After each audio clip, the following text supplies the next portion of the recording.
Mateus foi assim, tão repentino, tão impactante a experiência que ele teve com Jesus, porque Jesus não pregou nada a não ser dizendo a ele: siga-me.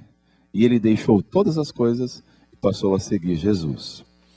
Então, vamos fazer o seguinte: Mateus capítulo 9, dos versos 18 em diante, nós vamos aqui encontrar 5 experiências poderosas e você vai acompanhar comigo hoje. Então eu vou pedir para o Flávio, leia para nós dos versos 18 a 26, para nós focalizarmos aqui o momento do ministério de Jesus, que Mateus fez questão de registrar. Quais os destaques que Mateus quer dar aqui na experiência da filha de Jairo e dessa mulher com fluxo de sangue? Qual é o destaque que foi capaz do Espírito Santo entender que era importante Mateus registrar para nós aqui? Fé. Portanto, nós vamos encerrando aqui o capítulo 9 com aquilo que mais se espera de um cristão, que é que ele tenha fé. O escritor de Hebreus diz que sem fé é impossível agradar a Deus. Impossível você dizer que tornou-se um cristão, nasceu de novo e não viver uma vida pela fé. A experiência da filha de Jairo, ela é tremenda, porque foi justamente no momento em que Jesus estava divulgando o seu ministério. Jesus estava passando pelas aldeias, pelas regiões, e aconteciam coisas extraordinárias. O fato de Jesus curar a filha de Jairo significou um impacto, não só para a família de Jairo, mas para os amigos de Jairo, para as pessoas que acompanhavam a história daquela casa, e vendo um cenário de morte. Diz a Escritura que a menina havia morrido. Porém, Jesus, quando entra na vida das pessoas, Jesus transforma morte em vida. Isto só é possível experimentar porque Jesus, ao ser anunciado, produz fé no meu e no seu coração. Quem éramos nós antes de conhecermos a Jesus? Éramos como a filha de Jairo, mortos. A Bíblia diz que eu e você andávamos desgarrados como ovelhas, diz o escritor Paulo no livro de Efésios. Andávamos sem rumo, sem direção. Andávamos em delitos e pecados, portanto separados, e estávamos mortos. No capítulo 2 de Efésios, Paulo diz que eu e você recebemos vida. Esta vida da filha de Jairo é a vida que eu e você recebemos, porque estávamos exatamente como esta menina, mortos. Agora, passado este episódio da ressurreição da filha de Jairo, entrou neste cenário todo uma mulher. O que é que essa mulher tinha no seu físico? Um fluxo de sangue, uma enfermidade. Há quanto tempo essa mulher estava enferma? 12 anos.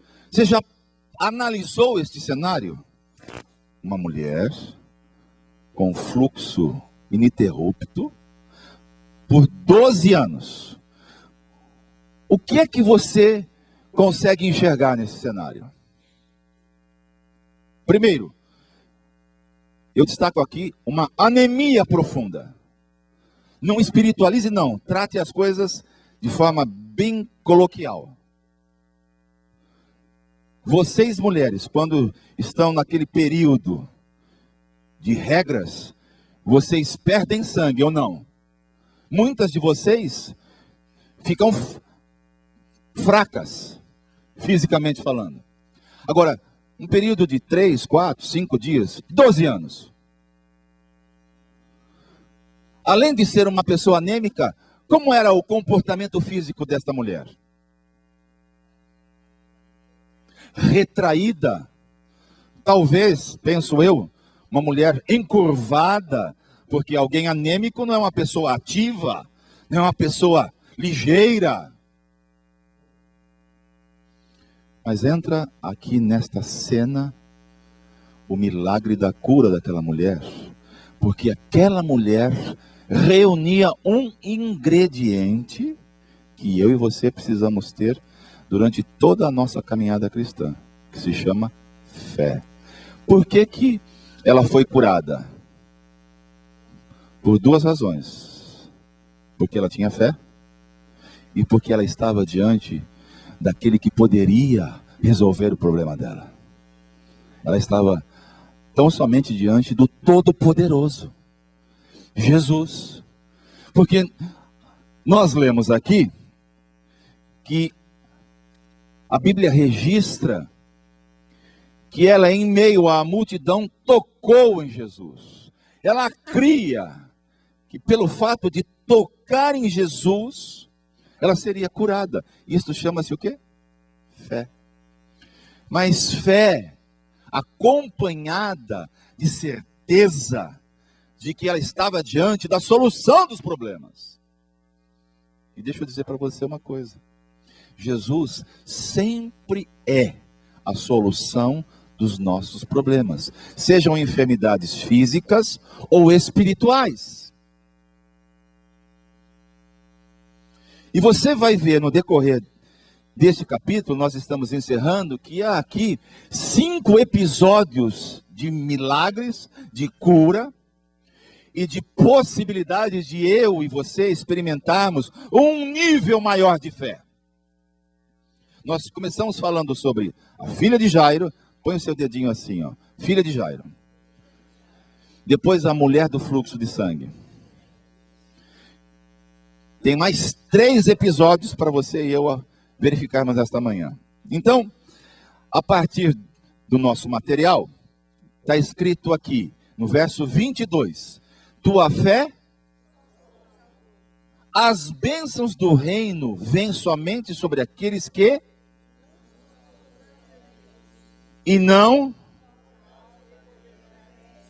Então, traduzindo, eu ter fé em mim mesmo resolve alguma coisa? Pensamento positivo resolve alguma coisa? Não. Mantra resolve alguma coisa? Repetição de palavras positivas resolve alguma coisa? Eu vou conseguir, eu vou conseguir, eu vou conseguir, eu vou conseguir, eu vou conseguir. Você vai só gastar saliva. E as suas cordas vocais, porque isso não resolve o problema. Daí os nossos Paulo Coelho da vida, invadir a mente das pessoas com palavras, com sugestões, que não tem nenhum fundamento nas verdades que eu e você cremos. Você sabe que o Paulo Coelho é um dos escritores mais reconhecidos mundialmente. Sabe por quê? Porque ele atinge a necessidade do ser humano. O ser humano é um ser humano, é tão carente, desconhecedor das verdades da Escritura, que passa a crer em falácias, em coisas que não existem. O fundamento para nós nesta manhã é conferir a Escritura, dar crédito a ela e experimentar o mesmo que Jesus ofereceu aos seus discípulos. Quantos querem ser iguais aos discípulos? Quantos querem ter experiências poderosas como tiveram os discípulos? Então aqui nós estamos observando no ministério de Jesus alguns exercícios que nos ajudam muito. Seguindo aqui o nosso material, nós temos no verso 23 a expressão o quê? Tocadores de flauta e o povo e alvoroço. O que significa isso? O texto fala de pranteadores profissionais. O que te remete esta frase, pranteadores profissionais?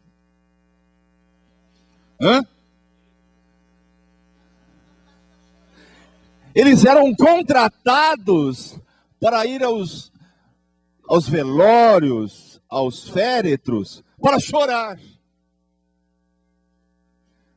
Então, a família contratava um determinado grupo de pessoas, e essas pessoas tinham uma profissão. Profissão de Jesus, antes do ministério, carpinteiro.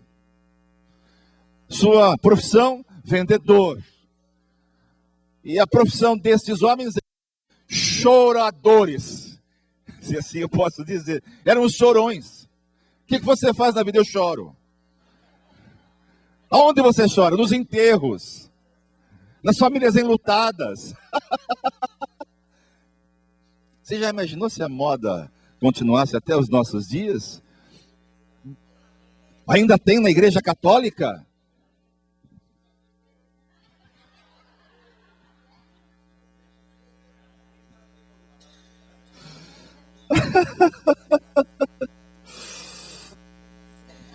Pranteadores profissionais que auxiliavam os enlutados a expressar o seu pesar.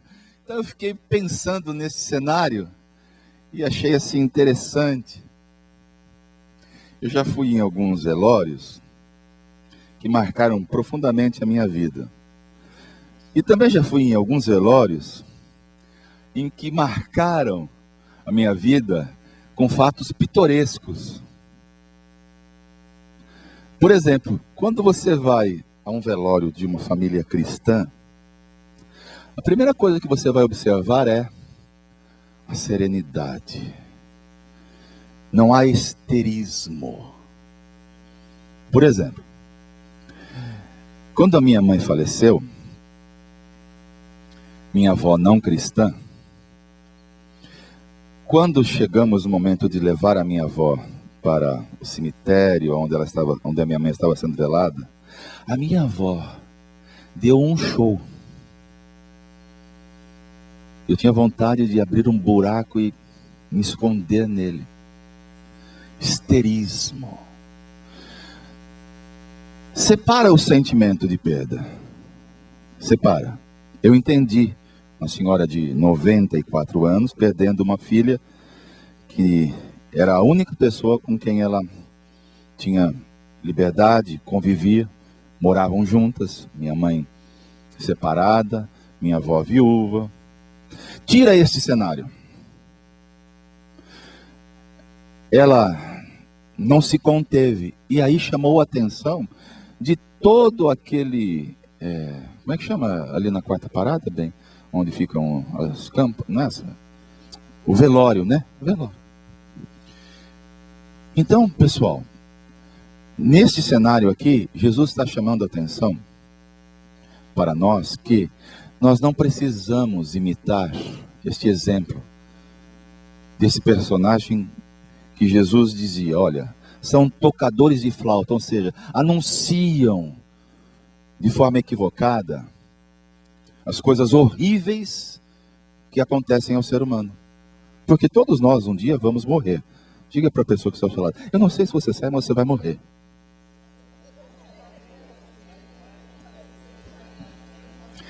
Como é que você espera? Como é que você espera que seja o seu velório? Vamos conversar sobre isso hoje? Como será o seu velório?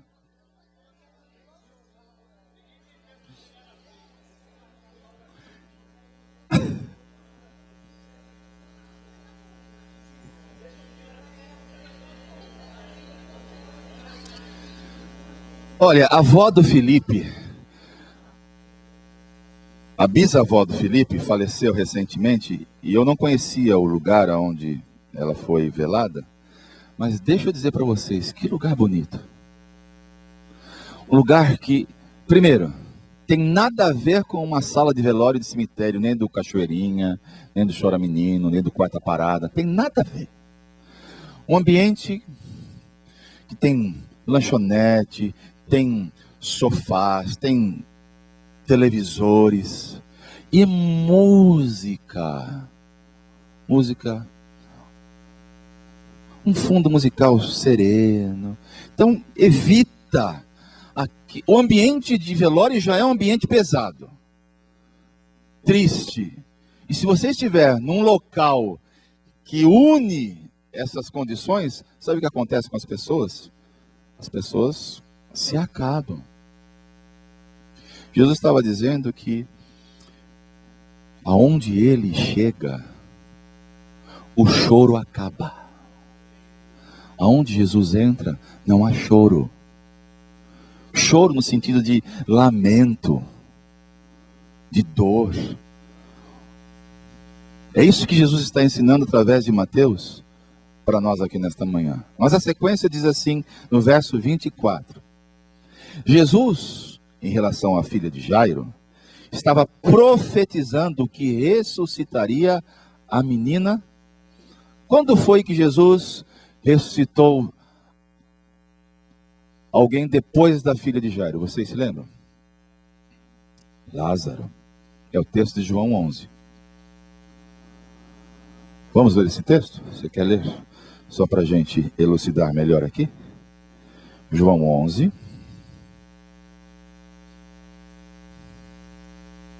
Abra sua Bíblia.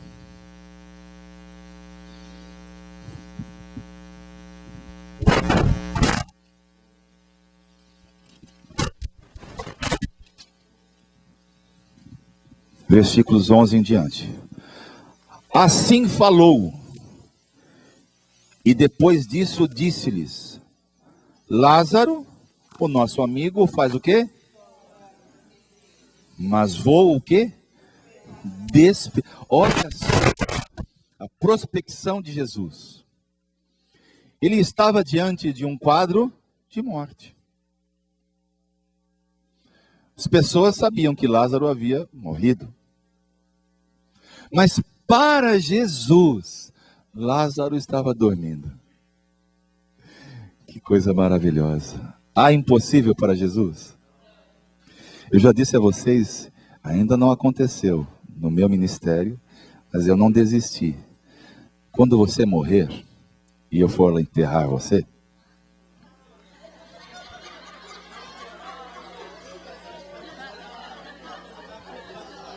porque você vai antes de mim, tá? Fica claro isso para você, você vai morrer antes de mim. Viu, Leandro? Você pensa que você vai me enterrar? Você não vai segurar as alças do meu caixão, não. Eu vou segurar as tuas.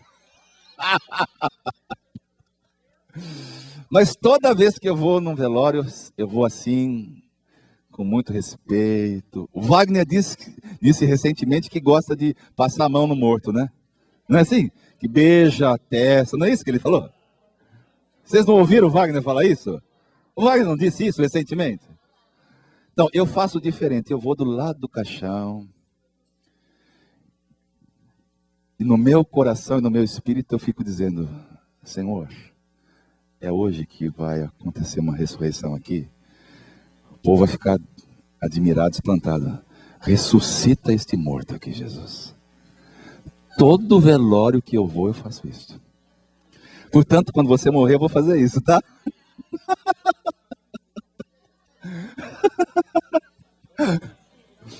Dá-de numa dessas, Jesus me atender. Numa dessas aí, Flávio morreu. A viúva Yara está lá inconsolável. Aí eu chego e digo assim: Jesus, ressuscita o marido da Yara, que senão eu não vou aguentar a Yara pro resto da minha vida, todos os dias falando do falecido. Jesus, é agora. Aí o Flávio fica de pé. A Yara, o que é que vocês acham que vai acontecer com a Yara? Ela morre.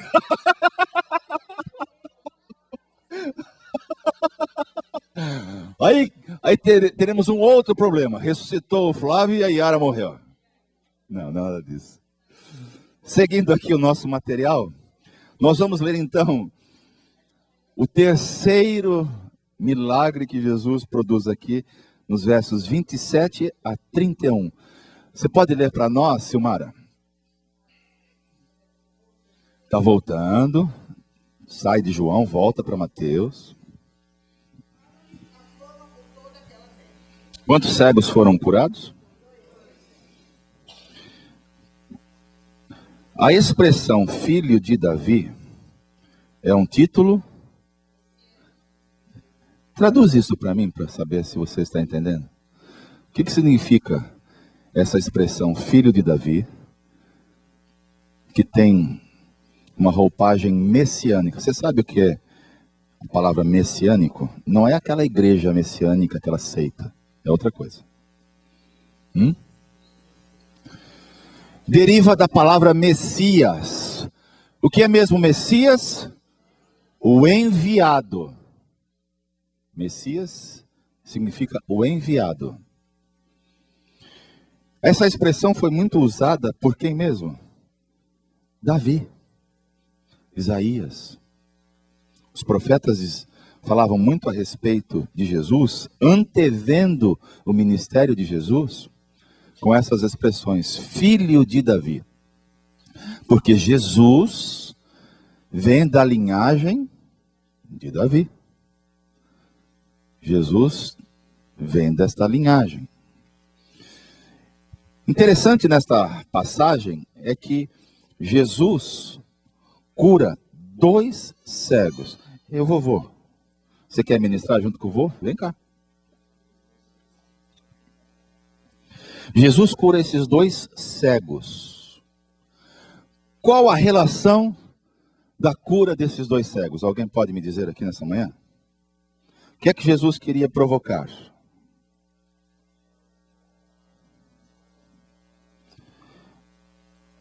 Que eles foram curados está implícito. O que é que Jesus queria provocar aqui com este episódio? Eu já falei aqui nesta manhã qual é a base dos 9 para fortalecer os... Oi?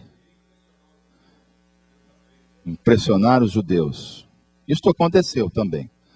Mas Jesus queria reforçar algo que nós já vimos na filha de Jairo e vimos nesta mulher do fluxo. Queria destacar a importância da fé. Mas a fé de quem? Destes 2 cegos, no caso.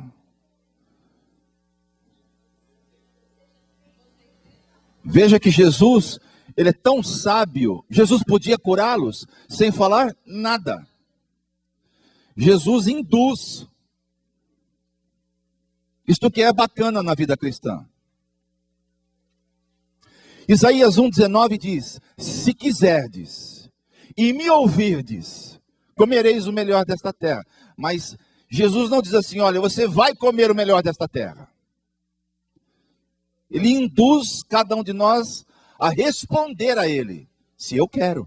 Você sabia que tem gente que não quer? Tem gente que diz assim: tá bom como está, não precisa mudar.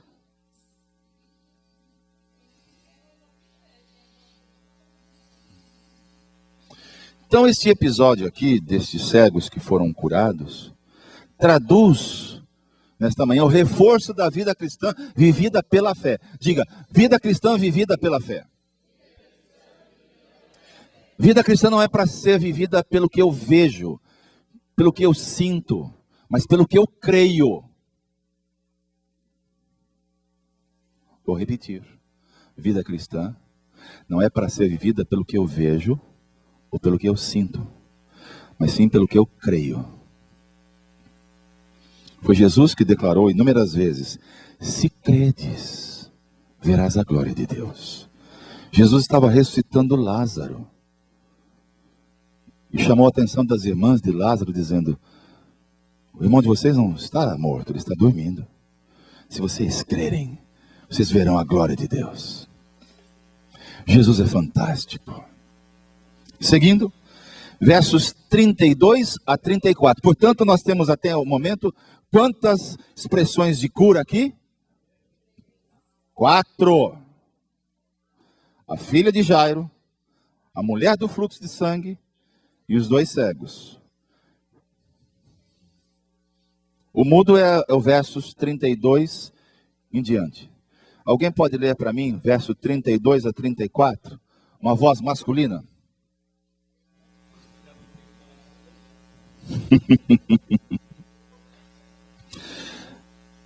Cura e blasfêmia. Parece-me que nos dias de Jesus isso andava muito perto, muito próximo. Então nós escrevemos aqui, os fariseus. Quem são os fariseus? Quem são os fariseus? Os religiosos da época. Os fariseus foram só nos dias de Jesus? Existem nos dias atuais? Quem são os fariseus dos nossos dias? Quem são os religiosos dos nossos dias?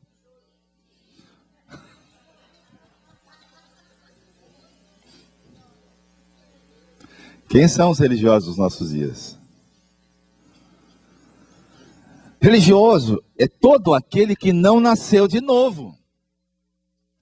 Religioso é aquele que frequenta as reuniões, participa das células, das atividades, até dá dízimo. Mas é religioso. Não nasceu de novo. Quando é que um fariseu ou um religioso deixa de ser fariseu e religioso? Só quando nasce de novo.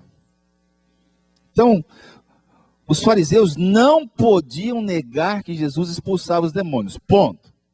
Eles viam, eles conferiam isto. É impossível, contra fatos, não há argumentos. O cara estava endemoniado. Jesus ia lá e expulsava o demônio. Eles viam, então eles diziam, como é que eu vou dizer que isso aqui é montagem? Entretanto, atribuíam tal virtude ao maioral dos demônios, ou Beelzebu, que nada mais é do que um deus pagão. E esta expressão atribuir é porque, na verdade, todo aquele que não é nascido de novo serve a deuses estranhos. É muito simples. Você não precisa fazer nenhuma exegese. Você não precisa estudar profundamente esse texto, porque ele é claro. Ele salta aos nossos olhos. Admitir que o poder era de Jesus, olha aí, significaria aceitá-lo como Messias. Por isso Jesus disse que todo aquele que o confessar diante dos homens, Jesus confessará esta pessoa diante do Pai. Quem não confessa Jesus aqui na terra, não terá de Jesus a expressão, eu vou falar de você para o meu Pai. Entendeu por que nós precisamos falar de Jesus às pessoas e levar as pessoas a experimentar mudança de natureza? Nascerem de novo? Os religiosos não faziam assim. Os fariseus, eles não queriam admitir. E você deve ter, ou na sua família, ou bem próximo de você, pessoas que não admitem que Jesus será Senhor da vida delas. Elas são duras na queda. Quantos tem pessoas assim? Duras na queda. Dura. Por mais que você fale, por mais que você testemunhe, por mais que você exemplifique, as pessoas são refratárias. Essas pessoas são os religiosos. Religioso não é só quem participa das reuniões e da célula, viu, pessoal? Religioso é todo aquele que é contra a vida de Jesus. Ponto. O que é blasfêmia? Só para você entender. Palavra, expressão ou afirmação que insulta ou ofende o que é considerado digno de respeito ou reverência. Isso é blasfemar. Então, o que é blasfemar? Traduzindo aqui numa linguagem atualizada.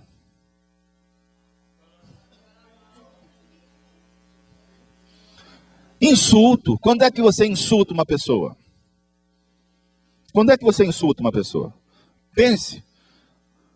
Penso, logo existo. Então pense. Quando é que você insulta uma pessoa?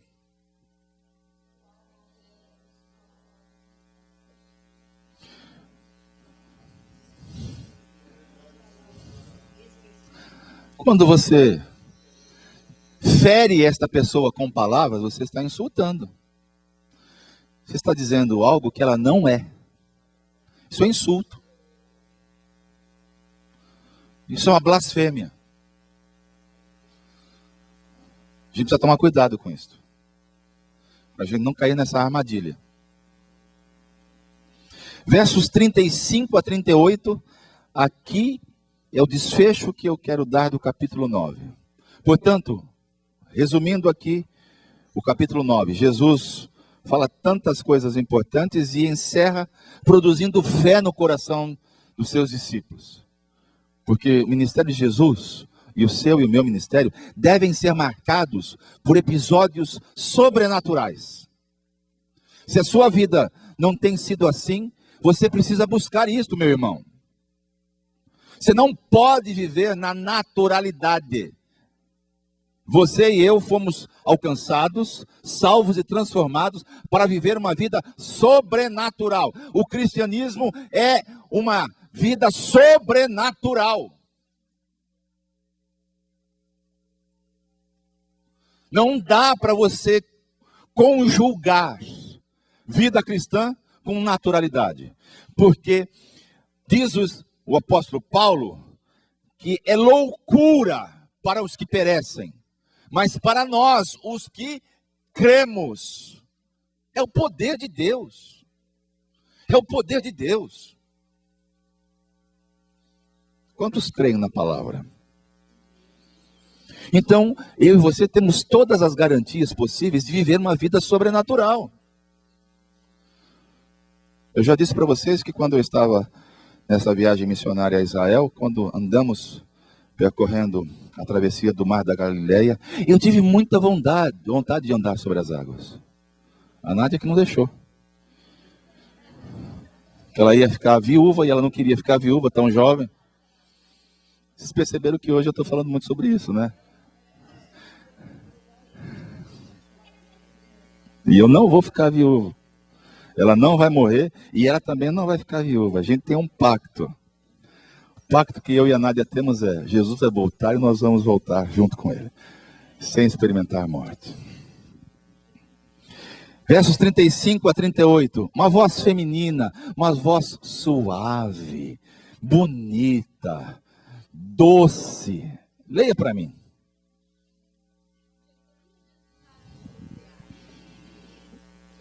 Nós ensinamos, acabou? Nós ensinamos recentemente uma canção do pastor Daniel de Souza, baseado no verso 35 de Mateus 9. Os ministros de música devem lembrar-se dessa canção. Trabalhadores. Canção linda, bíblica. Mas o destaque que eu quero dar aqui para você, nós escrevemos 4 coisas importantes aqui, contidas nos versos 35 a 38. Primeiro, o ensino. Veja, no verso 35, diz aqui que Jesus, com seus discípulos, pregava o evangelho. Que evangelho que Jesus pregava? Está na Bíblia, leia a Bíblia. Portanto, existe um outro evangelho que você e eu podemos pregar, que não tem nada a ver com Jesus. Você sabia disso? Sabe o risco que um líder corre? Pregar um evangelho que não tem nada a ver com o evangelho de Jesus. Pode atrair centenas de pessoas, pode ser carismático, pode realizar obras tremendas, mas desprovido do Evangelho de Jesus. O Evangelho de Jesus é o Evangelho do reino. Quando esse texto saltou ao meu coração, eu procurei aplicá-lo na minha vida, e todas as vezes que eu procuro pregar, eu dou esse destaque. Não é um evangelho qualquer. Jesus só tem compromisso com o evangelho do reino. Então, nós estamos falando sobre o ensino. Todas as vezes que eu e você nos dispomos a ensinar alguém, seja através da pregação, ou através de uma célula, ou através de um discipulado, veja o que nós estamos ensinando. Se não estiver acompanhado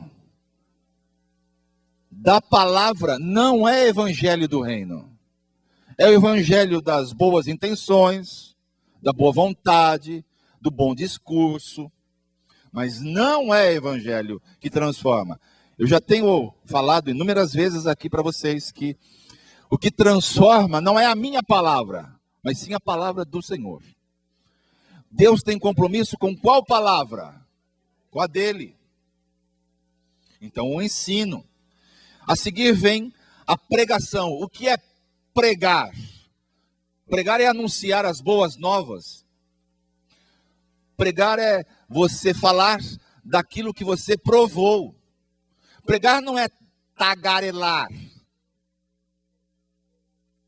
Pregar não é abrir a boca sem conteúdo. Pregar não é aconselhar. Pregar é anunciar a Cristo no poder da sua ressurreição. Falamos sobre sinais.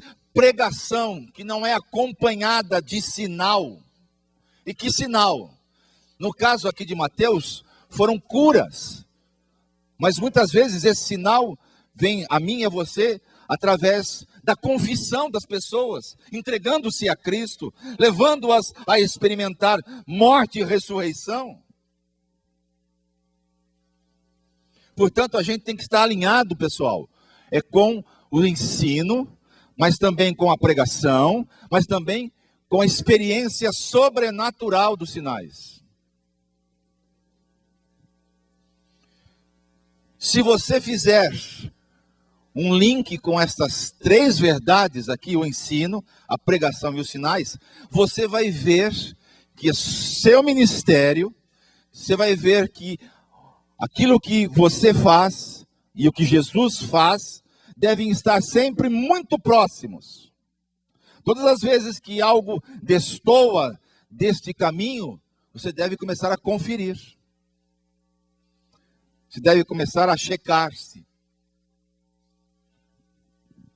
Então eu escrevo aqui: a atividade principal de Jesus está transcrita aqui. Então leia em voz alta. O que é que Jesus fazia como atividade principal? Ele era olha, presta atenção.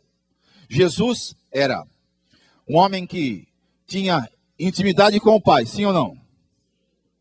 Jesus separava tempo para estar com o seu Pai, para ouvi-lo. Isto não é atividade. Isto é comunhão. Isto é relacionamento. Muitos confundem. Jesus tinha uma atividade e uma atividade intensa de oração. Isso não era atividade. Isto é comunhão.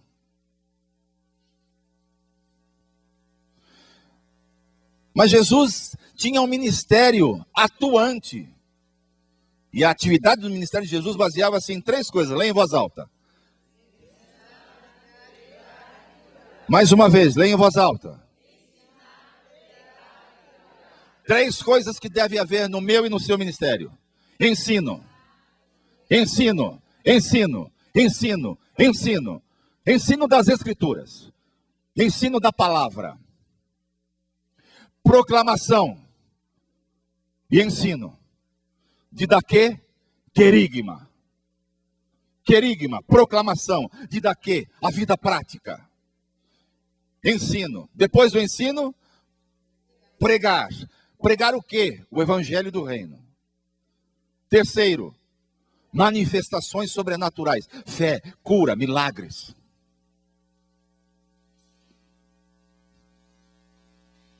Por isso que Jesus atraía multidões.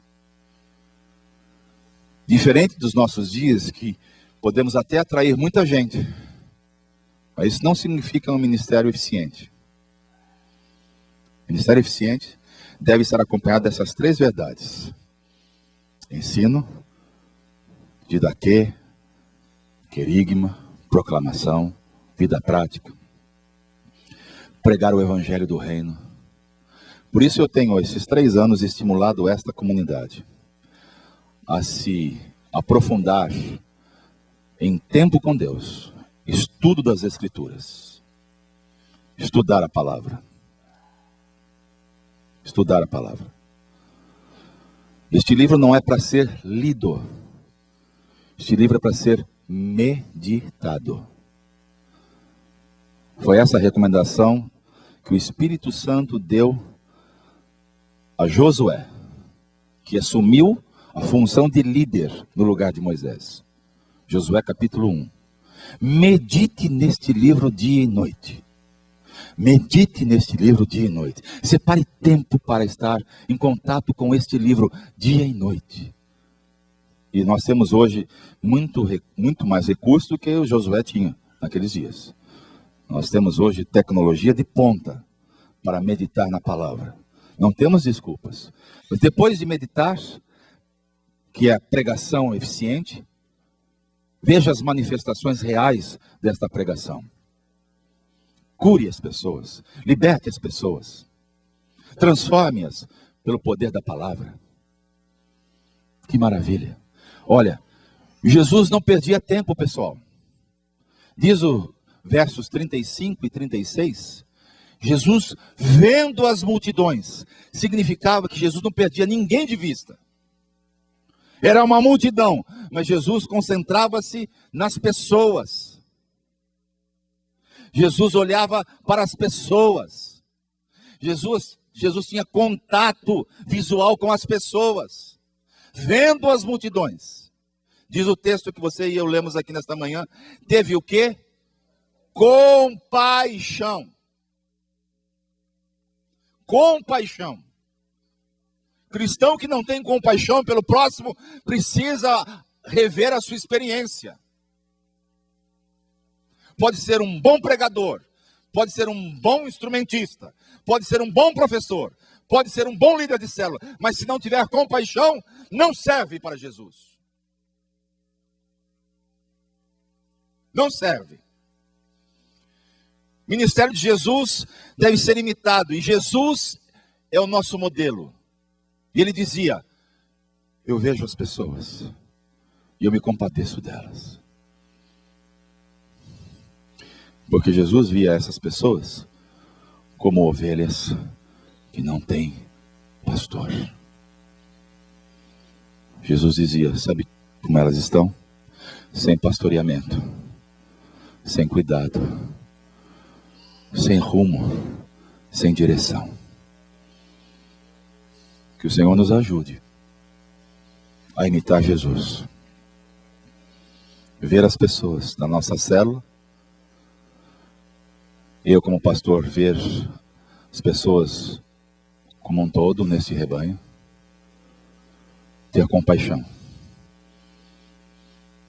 Que o Senhor me livre de me tornar um profissional.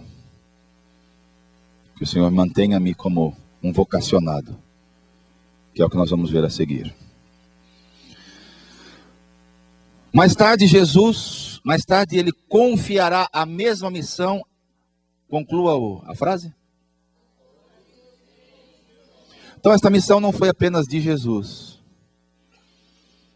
Isto é para todos aqueles que creram e que seguem Jesus. Então, pessoal, você precisa hoje tomar consciência de uma coisa.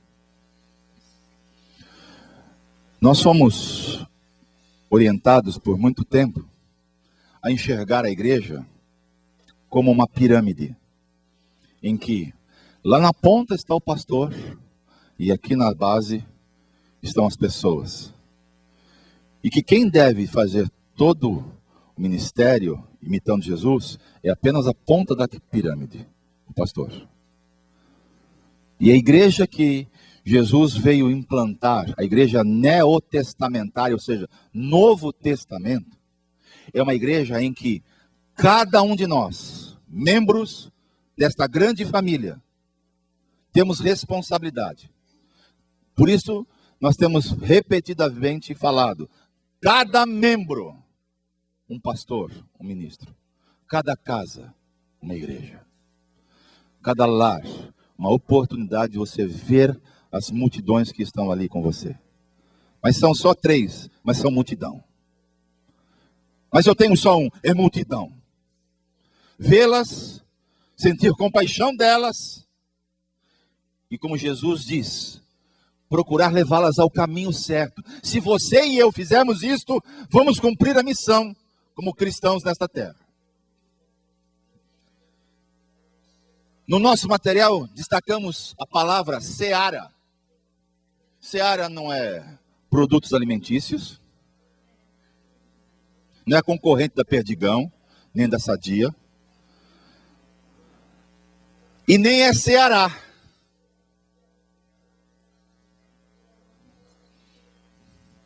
A ênfase aqui recai sobre a proclamação do Evangelho, o anúncio escatológico. Essa palavra talvez seja difícil de você entendê-la, daí nós traduzimos para você. O que é escatologia?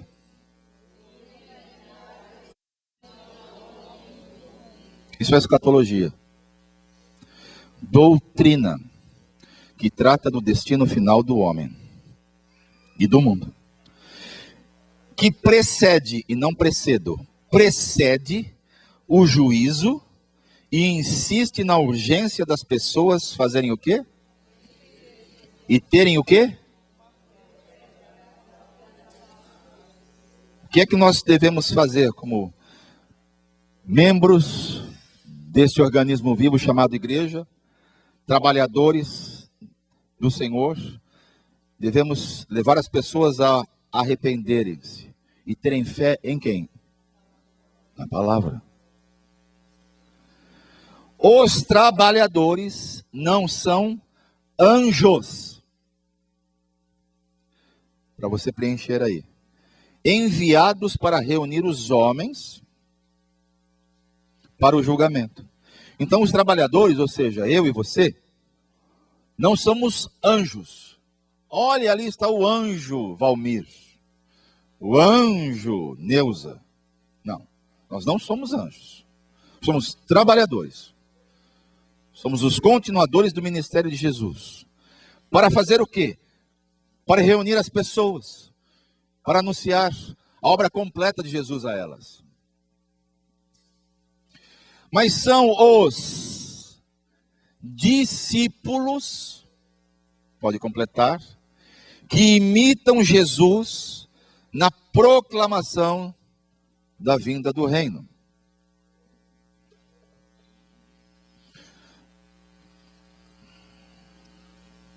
Então, são os discípulos que imitam Jesus. Quantos discípulos temos aqui nesta manhã que imitam Jesus? Levante bem alto o seu braço. Você imita Jesus. Você ama pessoas. Você se compadece delas. Você se importa com elas. Ser discípulo não é ter barba, não é vestidura, não é ter voz, não é ter olhos parecidos com Jesus.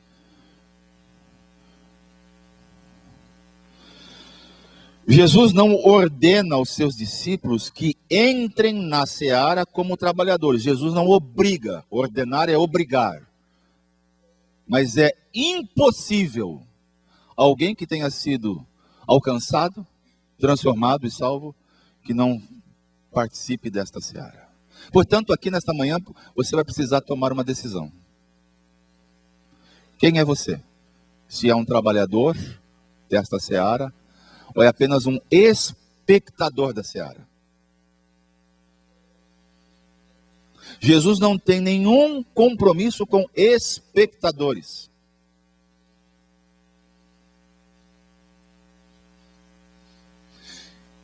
Jesus quer fazer da igreja dele homens e mulheres que sejam trabalhadores.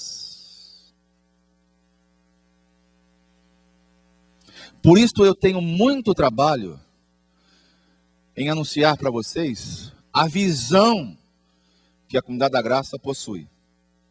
Para você se certificar que igreja você está participando. E eu vou falar disso já já. Para você saber qual é a porta de entrada e aonde você vai ser conduzido. Qual é o caminho? Qual é o trilho?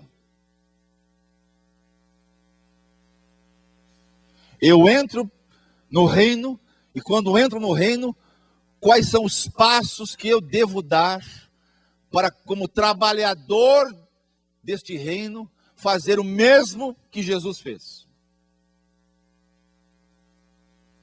Jesus não ordena aos seus discípulos que entrem na seara como trabalhadores, mas que eles orem a Deus. Orem a Deus para ser preenchido, para que envie trabalhadores ou obreiros.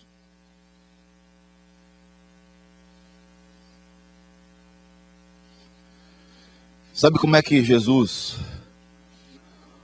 responde à oração de quem pede por trabalhadores?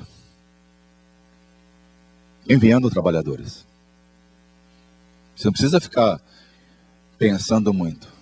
Você ora, esta oração está alinhada com o coração de Jesus. Jesus quer levantar trabalhadores. Quando você e eu oramos, dá-nos trabalhadores, Jesus costuma responder essa oração enviando trabalhadores. Simples assim. Ninguém pode realizar a obra da seara sem ser chamado. Por isso que não é algo que depende de você e nem de mim. Quem faz o chamamento é o Senhor. Essa pseudo-ideia foi o irmão fulano quem me chamou para liderar uma célula. Isto não tem base bíblica.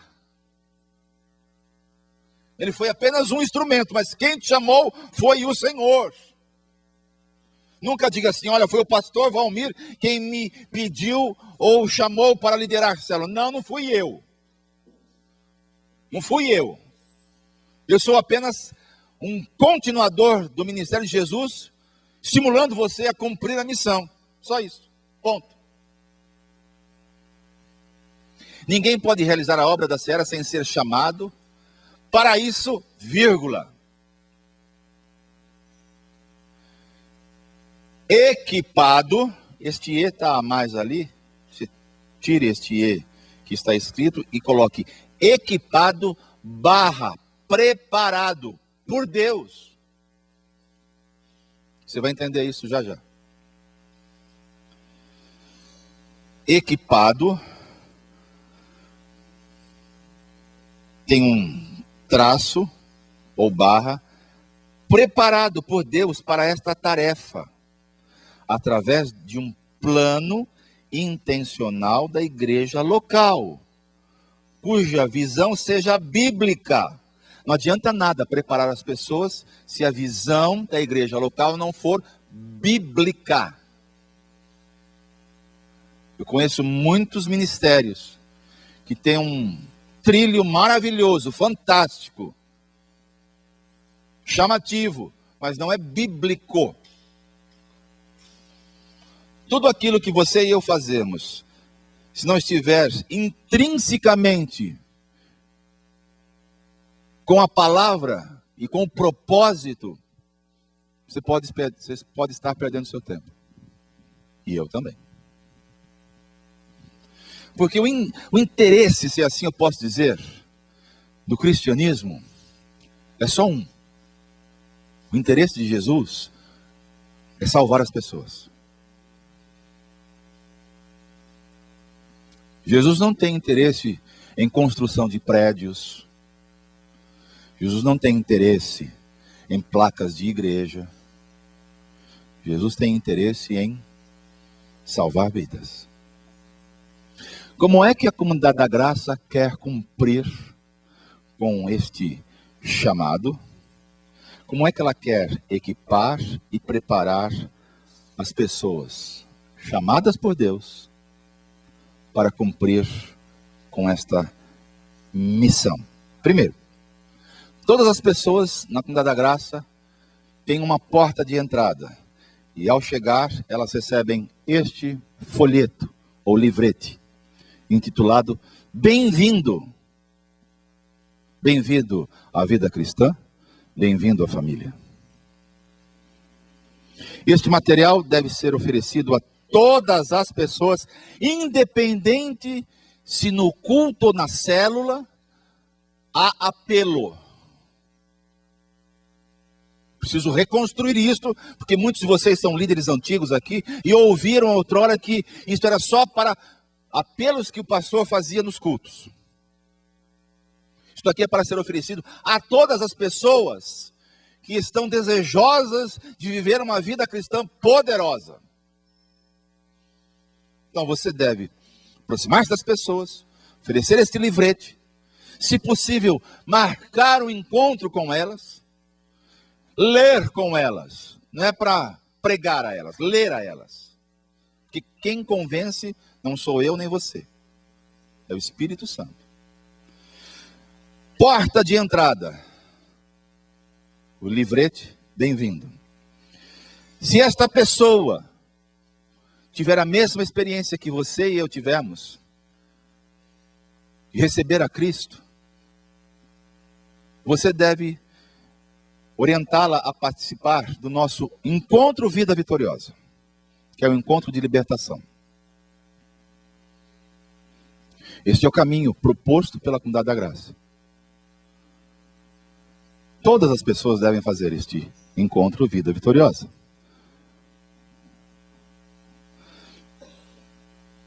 Neste caminho você vai sentar-se futuramente com essas pessoas e ministrar aquela apostila, siga-me, que eu esqueci de trazer aqui nesta manhã. 13 lições. Vocês já receberam orientação de como aplicar o siga-me. Veja, tudo isto é oferecido às pessoas para elas saberem, bom, a Comunidade da Graça quer cumprir a sua missão de ver as multidões, de ter compaixão por elas, pregando o Evangelho do Reino. Como? De que maneira? Qual é o primeiro passo? Então, estou dando aqui para você nesta manhã como é que nós entendemos que isso seja possível. Bem-vindo. Vida vitoriosa. Siga-me. Firmes e constantes. Nenhum de vocês tem contato com esse material ainda. Nenhum de vocês. Este é o material que eu vou precisar ensinar vocês, sentar-me com vocês e oferecer a vocês, que trata de coisas muito simples. Fala sobre o chamado e a visão. Fala sobre o propósito de Deus e o homem. Fala sobre história, valores e visão da Comunidade da Graça, que isto já foi extraído deste material, que logo que você levou as pessoas ao batismo, ou aquelas que foram recebidas por transferência, tiveram 3 encontros comigo e com o Wagner. Falamos sobre propósito e direção, o trilho de treinamento. Todos devem conhecer, para que ninguém diga, eu estou fazendo o quê? Eu vou para onde? Que estrada eu pego? Eu quero ir para o Rio de Janeiro, então eu vou pegar a Fernão Dias. Não, você não vai pegar a Fernão. Você vai pegar a Via Dutra, e você então vai chegar no Rio de Janeiro. Como é que eu me torno membro da Comunidade da Graça? São assuntos que as pessoas precisam ouvir. Isto aqui, eu devo provavelmente falar com vocês num momento bem próximo. Passado essas etapas, essas estações, nós temos alguns materiais para desenvolver as pessoas. Um deles é o material de famílias, casados e felizes. Temos um material relacionado a fé e finanças, educação de filhos, noivos, um material extenso para desenvolver as pessoas.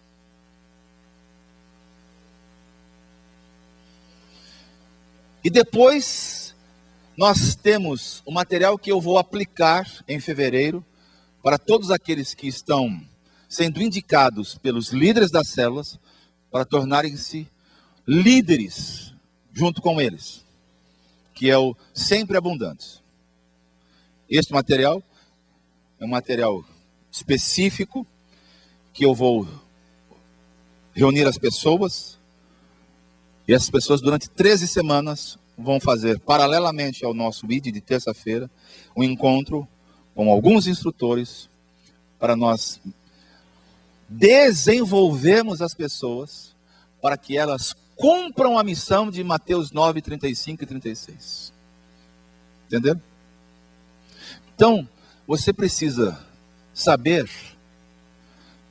aqui neste capítulo 9, que além de fé, Jesus está interessado em levar você ao desenvolvimento, ensinando você o que falar, o que pregar. E como você se tornará um cristão, e eu também, plenamente aprovado. A sequência destes materiais, do trilho de treinamento, Felipe, você está aqui embaixo ou está aqui em cima? No meu pendrive tem aí 2016. Deixa, não vai dar tempo, já ultrapassei o horário. Oportunamente eu vou passar para vocês todas as estações deste treinamento. E tem um material intitulado Maturidade Cristã, que vocês também não viram. Como é que eu chego à maturidade, pastor? Como é que me torno um cristão maduro? Eu vou preparar vocês para isso. Porque essas etapas devem ser experimentadas por todos nós. Tanto os que já estão há mais tempo, como aqueles que estão chegando. Porque eu não quero. Quando eu digo eu não quero, estou dizendo que o reino de Deus não é feito por espectadores. Gente que vem, senta, ouve e vai embora. O reino de Deus é composto por trabalhadores. Quantos trabalhadores o Senhor pode contar aqui nesta manhã? Fique de pé.